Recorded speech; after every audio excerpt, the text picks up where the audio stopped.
This video is going to go over the tier list or tier lists for the special mystic summon because for whatever reason I ended up making 3. Probably not doing that anymore. But just in case anyone missed it, we'll be having the special mystic lineup in the next update. And you can pick any ML5 except for the 4 listed here, as well as obviously Ainz from the Overlord Core Lab is not available. Also, your pity is going to carry over, so I'm at 172 right now. This should carry over into this one. So I'll start at 172 once this starts if I decide to roll for anything. The tier lists, there's going to be one for PvE, one for PvP, or specifically Guild War and Arena, and then one for RTA, so those will be the 3 tier lists. Before we actually get started though, let's talk about the upcoming units. So first up, the Epic 7 World Cup was announced that it'll be happening at some point this year. Typically for the Epic 7 World Cup, we get a limited RGB hero as a ML5.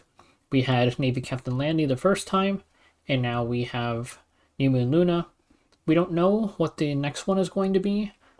There's a lot of potential options. I'd say the most likely ones are probably Diane, Cerise, and potentially Amid. Diane would be Diane, especially with us going into Origin. Maybe they try to make an ML Diane there or something. Cerise has been mentioned in the Moonlight Theater before for quite a while. She was mentioned pretty much at the start. She just hasn't appeared yet, so that's an option. And then Amid, maybe if they want to put her into the Nadalon Academy. Speaking of the Nadalon Academy, we have 2 ML5 stars coming up from that universe. The first one is ML Arunka, also known as Boss Arunka, is her title in the theater. So we already knew about her prior to the Origin showcase, as she did show up in the story already. But you can see this is her full model here, and if you want to see her S3, you can check it out in the Origin showcase video. And next up, there is also ML Aria. ML Aria, she hasn't showed up in the story yet, but we did get this image of her, as well as her S3 animation in the Origin showcase. So these are 2 units that you should be on the lookout for, especially if you really like them. Genesis Ross, who was announced in the Origin showcase, we know that he's a 5-star, we don't know what element he is. He looks kind of lighty, but he could also just be a 5-star fire hero. There is the potential for him to be the actual Epic 7 World Cup ML5 though. We don't really know what's going to happen with him, just mentioning that there is a chance that he will be an ML 5-star. It's also worth mentioning that in the upcoming Origin update, we will be getting 2 Moonlight 5-star hero tickets, one for each element. These seem like they're RNG, but there is a chance that you would end up getting what you want, so you probably want to wait until these tickets drop for you to do your special Mystic Summon if possible. Not sure how long it'll take to get these. So now let's get into the tier lists, starting off with the PvE one. Here you can see the Epic 7 World Cup potential candidates that I mentioned, as well as Boss Arunka as an upcoming ML5. We should also mention the coin shop at the bottom. These 3 units will be in the coin shop rotation, and these 5 units will not be available. So the important thing about PvE is that if you're rolling ML5s for PvE, it kind of doesn't matter, because there's no ML5 that's really mandatory to clear any content, and at this point, you'd just be rolling for your favorite units and kind of forcing them. So the best units you can really use are my favorite units. They're going to be better than your favorite units. Your favorite units are going to be a little bit lower, but they're still pretty good. So besides your favorite units, these ML 5-stars actually have some sort of usage somewhere in PvE. I can't really say it justifies rolling for them just to have them do their role, but they do have some level of usage. ADS is used in expeditions. She guaranteed dual attack with the high stack ally completely unconditionally is insanely strong, even if she has 0 utility of her own. This mainly just speeds up your expeditions more than anything else, so it's not anything super important. She is pretty good though. And then there's Straze, really good for hunt one-shotting, which isn't that necessary anymore, but during rift downtimes and maybe just if you're under reforge mats, it is still nice to do a hunt every once in a while. Also, with them revamping the Heroes Path, maybe we have to do more hunts again. There is Abyssal Euphine and Lone Crescent Bologna, who are kind of just generic bruisers that I think are somewhat useful in Nightmare Raid. Abyssal Euphine, I would say more so. She's a bit more unique in her role with her S3 ignore Efrez and trauma thing. I mainly use her for Nightmare Arahakon, and she can also be used for autoing Nightmare Queen, though I don't like autoing Queen. Lone Crescent Bellona, pretty much similar thing. She can be used in the same two Nightmare bosses. I don't like autoing Queen, and I think Euphine is better for Arahakon, so I don't really use her, but she is an option. Arbiter Vildred, not really that important. He's kind of just really nice for farming in Unrecorded History and Side Story. And he works on his PvE gear, or his PvP gear, so you just slap him in there and he's okay, but like that's not something that you would really roll for. ML Landy is also just kind of a bruiser that works in like various PvE content. Sometimes she's nice in Abyss, you can use her in Nightmare Queen auto to a decent effect, and none of these units, her plus LCB and Abyssal Euphine, you can get through the content without them anyways. And then Spectre Tenebria, I might as well mention here. She's kind of not as useful as she used to be. I use her for manual and Queen still, but there are replacements, and she is usable in Abyss, but there's definitely ways to clear all of Abyss without using her anyways. That's it for all of the ML5s I think have any sort of like real usage in PvE. I don't consider them having real usage unless they're like genuinely best in slot at a content that is actually important. Like, I only mention Arbiter Vildred here because honestly, Arbiter Vildred might not be worth the mention because he kind of just farms adventure and side story, which is typically what I consider not valuable content. But he's here anyways, whatever. And then all of these units here are just ML 5-stars that exist and don't really have any sort of real usage. A lot of these are good in stuff like Ancient Inheritance, like Harsetti, Hand Guy. Where are the rest of them? I think ML Vivian after her buffs is going to be pretty good in AI. So like those three and plus a few more probably that I can't think of off the top of my head are pretty useful for Ancient Inheritance, but Ancient Inheritance content you can get cleared through. You can clear the entire thing with like 10 people actually playing it properly. So you definitely don't need to be rolling ML5s for that unless you really like them. But if you really like them, that's when we get back to the S and A tier where you could roll for your favorite units. So now just to get this over with, the RTA tier list. I originally wasn't going to do this as a video just because I don't play RTA and I don't like explaining things that I can't properly explain because it feels like I'm just lying to people or misleading them at that point. I did consult my guildmates who play a lot of RTA to help me make this. I would say if you want to see more stuff on RTA, check out people who actually play RTA and Legend, like Light or Elf Mage, and see what they have to say. But this is the list that we made in our guild. Really, S tier is stuff that is probably worth getting, even considering the upcoming potential ML5s. The stuff in A tier is like maybe these units are pretty good. It's just maybe not worth breaking your pity over. The stuff in B tier is solid, just probably not worth breaking your pity over. And the stuff in C tier is like pretty mediocre. Stuff in D tier is straight up bad. And then there are the ML4s, BBK, and I also think Quattrashuri after his buffs probably are going to be really good, and these are some other notable ones. The not available tier, I spelled available wrong, and then the coin shop. One notable thing is Bellion with 3F and Bellion without 3F are two completely different units. That's why she is listed here twice. And now for the Arena/Guild War tier list. So of course there's the usual ML5s that are coming up, or potential ML5 since we don't know what the Epic 7 World Cup one is going to be. So that is something to keep in mind as always. I will mention that this tier list is pretty much 99% offense focused because rolling a unit to put them on your defense and never use them on offense is kind of lame because your defense is going to get run over by anybody who really wants to anyways, and people who want it in your defense will int it no matter what, is how I always think of it. Like my current arena defense does not use ML Ilnav because I don't own her, even though I think she's like one of the best units in the game for arena, especially for defense. And it still does okay, like it does good enough. I don't think it's really necessary to spend a Mystic Pity just for defense, especially when it's going to be changing out a lot. So with that in mind, this is pretty much all offense focused.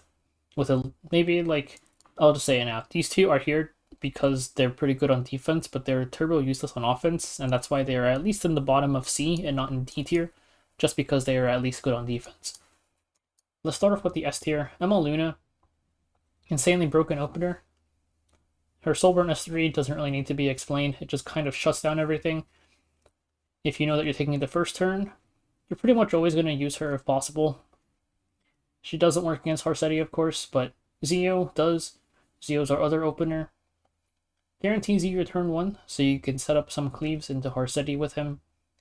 These two, especially with Frida, letting you ignore Bellion teams too, are just insanely strong and probably the 2 units that I use the most in Arena. There's also ML Politis, who is still really good even now. Her plus Genua, and then either a +1 in Guild War or a Tywin +1 in Arena. I've seen people using Politis, Genua, a Tywin with DJ Bassar or Sinful Angelica as the +1 in Arena to hit a bunch of teams. So she's definitely still really good. There's also ML Ludwig, really good clean DPS. I still use him to blast through a ton of teams, even the ones with Huayong on them, because his S2 will block the Huayong S2, even if it hits him. There's also things like ML Ilanav, which have pretty good damage reduction because her pen res into his S3 being pen gets blocked a bunch, but I know that Derp and Lucira have been using A-Lots with that, so it's like A-Lots, Mudwig, Frida, plus Zio into some Emily Harsetti defenses, and you just push up Ludwig and he just S3s twice. So he's definitely still an insanely strong DPS for Arena. Ferrari Witch's area, still really good. Her Soulburn S3, AoE, Deathbreak, and Unbuffable, always valued. You can use her in Guild War just as an opener by herself with Frida, and BBK is a team that I still see use sometimes. I use her a ton in Arena, though my setup is a little bit weird. I think if you have a +30 Renewed Will, she becomes a lot stronger.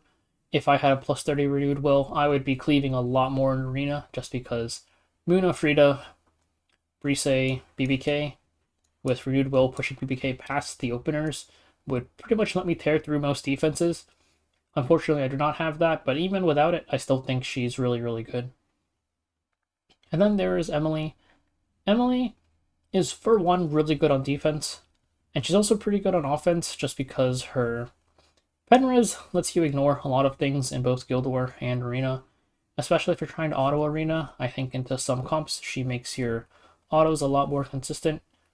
I've definitely been missing out on her for some of the previous meta defenses, like back when ML Senya was everywhere. You still see some ML Senyas now, not like a ton, but she's still around. I'm honestly not too in tune with exactly what teams use Emily into right now because I already figured out all my auto teams. But I know that some of my guildmates still use her a ton, and I'm pretty much in an Arena guild, so. Then there is the A tier. These units I think are all used like pretty frequently, just maybe a little bit less than the ones above. I might be the only person who has Hangai this high, to be honest. Unless I use him a ton in both Arena and Guild War. He is in most of my turn 2 hits in Arena, and I use him in a good amount of my offenses in Guild War. I think most people have him a bit lower, but just because I personally use him so much, I still think he's really good. His S3 is nice in the Harsetti, because you can cleanse all of the anti-counter, and more importantly, the unbuffable, as well as any Abyssal Crown procs. With Sweet Miracle, you can also cleanse more S3. And then also his immunity buff lets you block stuff like more S3 if your Hangai went first, and you can also block further Abyssal Crown procs from Harsetti for a bit. And plus the attack buff is always nice because I have my Flan on Bloodstone instead of Dreamlike Holiday. There are a couple of pain points, like if he goes after Politis, or before Politis, then Politis goes right after, then she can strip his buffs. But even with that, I don't really fail my quick battles, so I definitely think he's still really good just as a turn 2 cleanser. ML Ruana, really nice. You use her with the 2 main openers, because she just follows up after them, and drops the AoE strip plus a bit of damage, and then the turn reduction, or the turn increase rather. So she's still really good. You can use her into a ton of teams just as a follow-up. DDR and Shu should probably be talked about together. These two are the injury siblings, I guess. You use them in a lot of turn 2 teams. I do DDR Shu plus Senya plus a green frontline into some teams in Arena. A lot of the super bulky takedown ones. And sometimes in Guild War, if it's like a team that's pretty weak to injury, I do end up whipping one or both of these two out. So I think these two are used a lot for turn 2, so they're definitely worth mentioning here. ML Senya and Designer a little bit, and Arbiter Vildred, plus I think it's Bloodblade Karin, is an offense team that I know that some people use a lot. I don't use it myself because as far as I know, you run all 4 of these units on base speed in that team. And none of my units are geared at base speed. But even regardless, Arbiter Vildred by himself, you can use him just as the S3 into revive S3 classic nuke, or just let him die and then S3 nuke. It's still usable in Arena, so he's still pretty good, even without using the team that I mentioned. Thunder a little bit, I use her into Harseti Politis sometimes, just because even with Politis getting the turn cut, you have so many debuffs on you that after 2 turns, Politis or Dilibet is going to sort of push all the way up anyways. Politis can push her back, but she'll just push right back up, and past Politis is... she pushes more than the amount that Politis reduces, so it's fine. Then ML Senya sometimes I use into units like Mort, really, where Mort will step, and then she can cleanse the fear off of your backline unit.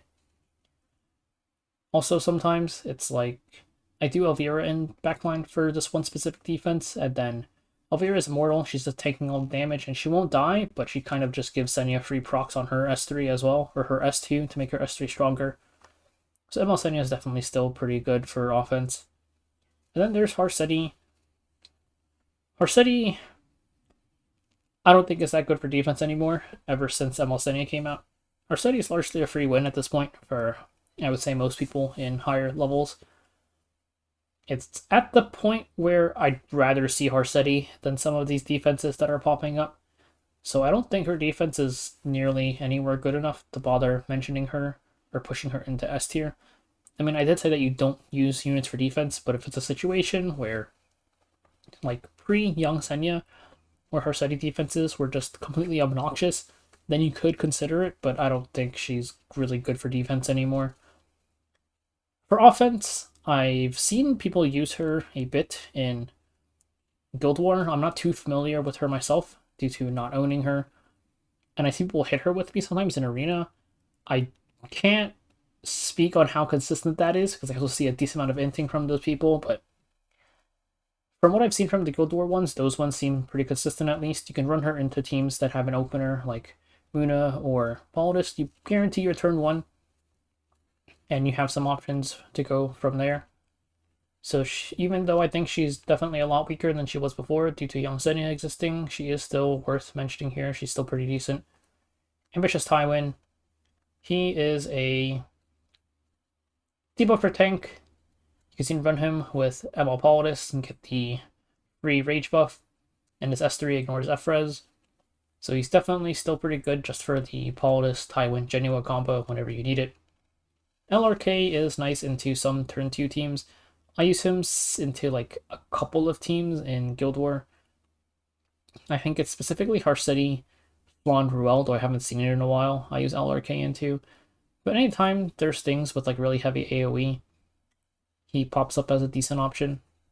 Solitaria is nice for her focus block.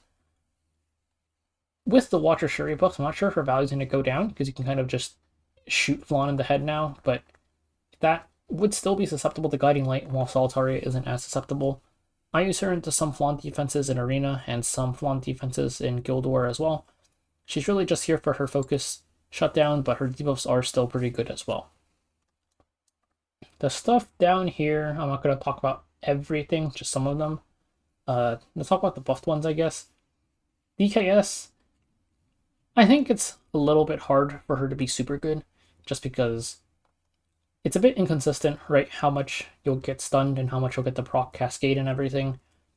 But with her buffs, cleansing immediately instead of needing her to take her turn, and once per turn with her getting the CR push when somebody procs, is going to help make her cleansing pretty consistent, even if it's like someone gets stunned and someone gets stunned again. I use Blue Tywin, in my arena attacks already for a specific team. So I'm just gonna have her replace him because she will be able to cleanse more than just my backline unit and be able to add a bit of damage with Cascade as well. So I think she's gonna be at least usable. So she's in B tier. I'm not sure if she'll be like really used super often, but she's definitely at least going to be here. F Ceci is also something that I don't know how good she'll be because she's going to depend on what's on defense, right? It's only if you're fighting into teams that are largely like AoE, not AoE, what is it? Extra additional damage based. Then she'll be pretty useful just for her S3 alone, or her S2 alone, really. Kind of in a similar way to Elwanav, where even when people are building her full tank, you would just run her into defenses so you wouldn't die. I think FCC could fill a similar role to that, though it'll vary heavily depending on what units are around. And then besides that, I think the units in this tier have some level of usage, though a little bit inconsistent. Ruel is used a pretty decent amount in Guild War attacks, mainly. I also think she's extremely boring to play, so I always drop her a little bit because I hate playing her. MLK-Ron used in some Guild War and Arena attacks, I think he's a little bit too inconsistent to be actually good, so I have him down here instead, but some people do use him a lot. And, like, I'm not going to talk about everybody, it's just these units are used a decent amount, maybe a bit inconsistent, or just not used as often as the ones above. These units don't really get used that much, they're pretty niche, with these two just being defense units, really. And anything down here, if you're using these, you're kind of just playing for fun at that point.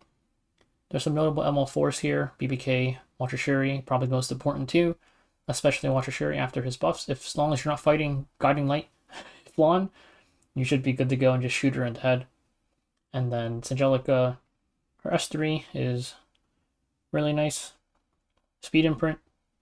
A-Lots, for you can push your DPS up and go twice. And C. Armin just is a really good general tank. These won't be available, and these will be the units in the coin shop. And that's it for the tier lists. I have no idea why I made 3. I made the PvE one as a joke, and then I was just going to do an Arena Guild War one, but it felt weird leaving out RTA, so I ended up with 3 tier lists. Next time, if I do one, definitely just going to be one condensed one. This banner kind of feels like mostly a skip, unless you're missing something in the S tier that you really want to pick up, just because there's a lot of the new ML5s tend to be pretty strong. But hopefully anybody who does roll has pretty good luck with their summons.